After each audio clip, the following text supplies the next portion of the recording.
Lose yourself in a good book. The Board Gosh Energy Book Club. Now, this month's book club choice is the fictional novel The Herbalist, which focuses on the arrival of an exotic stranger to a small Midlands town in the 1930s. Inspired by real events, the story is told through the eyes of 4 different women, each of those whose lives is changed irrevocably by the herbalist, who claims to have a cure for everything. Well, author Niamh Boyce joins us in studio now. Welcome, Niamh. Thank you. You say you really enjoyed doing this, looking back into the 1930s. You got quite obsessed with the past and what life was like for women back then. I think something that jumped out at me, for obvious reasons, was you weren't even allowed to use the word pregnant then. That's right, yeah. And that's something I discovered maybe at the end of the book when I was going through, because I had said that someone was pregnant and we had to look at it and no, it wouldn't have been a term. And then when I thought about it, even when I was younger, pregnant seemed quite, and I read the word virgin, the first time I heard it, that wasn't a prayer, would have been when Madonna had her hit. So yeah, you forget how language has moved on, and the things we can't say and the things we can say have really changed. Can I take you back to the start of this, Niamh, because this story has been germinating or fermenting or festering away in the back of your brain for a very long time. You were in the early part of your career, you were working for the Leinster Leader, was it? Yeah, it was a brief summer job. I was in art college and had come home to Athy for a couple of months in the summer, and there was a crowd of us working in the town hall on the upper floor, and our job was to go through the old editions of the Leinster Leader. I got 1942, and I would have no interest, you know. We were, those days we were just interested in going out. But as I was reading through the months and through the articles, I did get a real sense of how different life was then, and I had begun to get interested in it. And then there was a very, very, very small article one day that really stood out for me, and that was about a herbalist. And it didn't reveal very much, and it was such a small article, and he had been arrested for an offence. And it just struck me, he had a very exotic name as well, and it stayed in my mind. Now, I didn't write it down. I didn't write then. I wanted to be an artist, you know. Right. So, but he really stayed in my mind. And then a couple of years later, I read, again in a newspaper, it was The Nationalist, an article by Francis Taff, and that detailed a little bit more about this man. It fleshed him out and gave him colour, and said, you know, said how he had a gold tooth and he was quite flashy, and he was a herbalist. So those kind of details are really intriguing. So there's an intriguing character, but while it is about him, it's actually. He's the catalyst for you to actually effectively write a kind of a social history of the social structure and the social mores of small town Ireland then. Yeah, he was something that made me think of all the stories that might surround a person like him. So it's completely fictional, you know, even though it was inspired by a true event, but the thoughts of that, and you know, I think I said it somewhere else, but you could almost feel the secrecy and silence around such a small article. You could almost feel how big the story was. And because it was a very small article, wasn't it? Oh, yeah, that's right, yeah, miniature. You know, if you think of it in comparison, 10 times the length of that article was one maybe about a publican being fined. So you can see how it's the opposite to today. Things that were salacious and interesting got very small coverage, and things that were very boring got, but the opposite. Interesting. There's some. So I haven't read the book, but there are sections of it that were in our notes, and I just it's amazing. I mean, I'm from Cork, which isn't a small town, but I do have a kind of a rural sensibility in that sense, and it's amazing how things resonate with you. There's one line, and Emily is a young girl. She becomes obsessed with the book's title character. She has no standing and is nobody.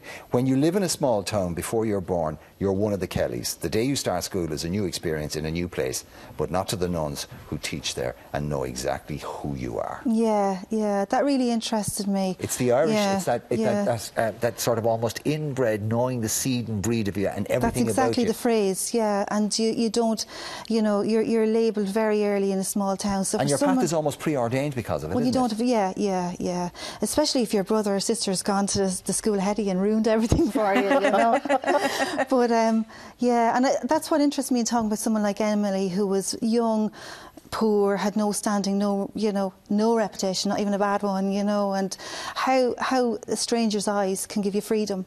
because this guy who came in, not alone did he attract a lot of attention and promise a lot of cures and mystery, he also was able to look at this person and not know she was one of the Maddens. Yeah, she could sort of write her own. You can see, yeah, because she saw that, so it gave her that, and you know, and throughout the book, I won't give away too much. You know, that kind of idea is sustains her, I think, in. I won't say any more, actually. Fair enough, fair enough. As it goes on, yeah. So you, as you said earlier, wanted to be an artist, and Mark said the idea festered within you, and then the book just flew out of you. You didn't even, the first draft came out quite quickly. It did, yeah. It must have been there, you know. I think sometimes if you have an artist's eye, you have a writer's eye. You know, my kind of writing is very visual, and I think it was there. And I mean, don't get me wrong, I didn't ever think about this guy or these women or you know, until I started writing short stories. And I went to a workshop with John McKenna when I was 37.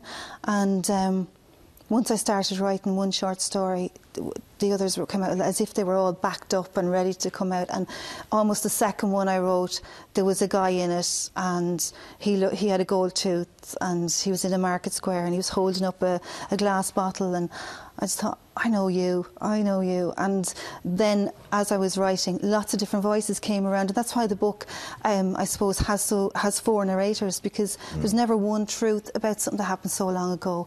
And I'm very interested in that, in the folk history that grows up around someone, and how a town can put all of their shame and all of their secrets on one person, you know, in that way. Or the mob turns, finds a scapegoat. Yeah, I like that kind of stuff. That's a bit kind of Arthur Miller, isn't it? Yes, yeah, it is, yeah, and that's true. You know, I was reading that at the time of The Crucible, and that is something I wanted to get in the Well, you know what they say, the mediocre borrow and the great steal, so good girl, well done.